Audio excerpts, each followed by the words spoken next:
Good evening. Please be turning to Mark chapter 8. Again, that is Mark chapter 8. We'll be reading from there in a little bit. Tonight, I'm going to briefly speak about the idea of men like trees walking. In Mark chapter 8, a blind man is healed, but the way he is healed is kind of unusual. Let's now read Mark chapter 8, verses 22 through 25. Verses 22 through 25. Then he came to Bethsaida, and they brought a blind man to him, and begged him to touch him. So he took the blind man by the hand and led him out of the town. And when he had spit on his eyes and put his hands on him, he asked him if he saw anything. And he looked up and said, "I see men like trees walking." Then he put his hands on his eyes again and made him look up. And he was restored and saw everyone clearly. The reason this miracle is so unusual is because at first the man is partially healed and then he is fully healed after that. Now obviously we know Jesus could have healed him the first time if he wanted to. So the question is, why didn't he? Perhaps the reason Jesus healed the blind man in the way that he did is because Jesus' disciples were seeing men like trees walking. This fact that the disciples were not seeing clearly spiritually, or in other words, saw men like trees walking, can be seen in passages before this and after this. Let's read Mark 8, verses 13 through 21.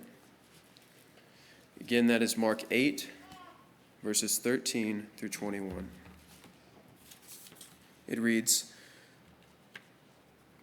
13, 21. There we go. And he left them, and getting into the boat again, departed to the other side.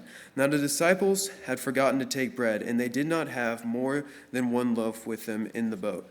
Then he charged them, saying, "Take heed, beware of the leaven of the Pharisees and the leaven of Herod." And they reasoned among themselves, saying, "It is because we have no bread." But Jesus, being aware of it, said to them, "Why do you reason because you have no bread? Do you not yet perceive nor understand? Is your heart still hardened? Having eyes, do you not see? And having ears, do you not hear? And do you not remember?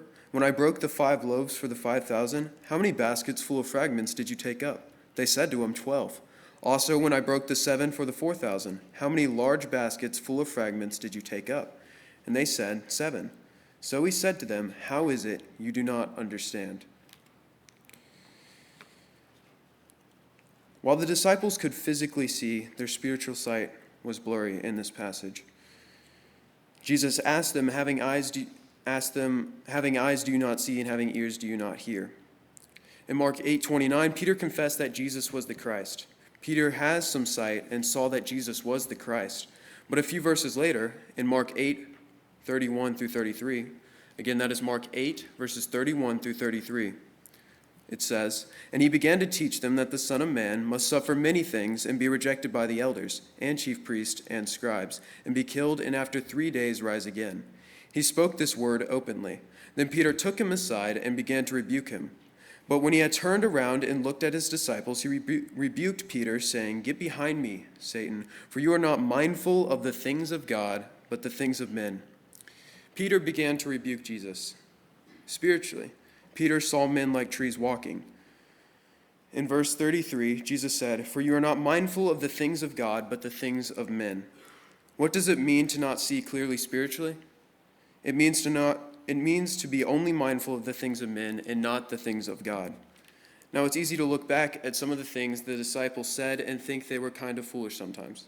But many of us, if in their position, might be just as confused as they were. We need to make sure we are not seeing men like trees walking.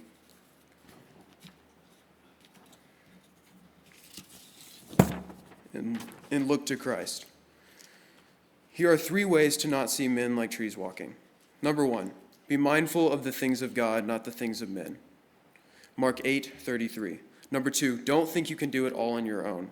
Don't trust in your own strength. Mark 9:18 and verse 29. And number 3, realize you are nothing but a servant.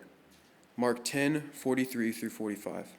If you desire to see clearly spiritually, then Jesus still has the power to heal you by his words today in your obedience to his words.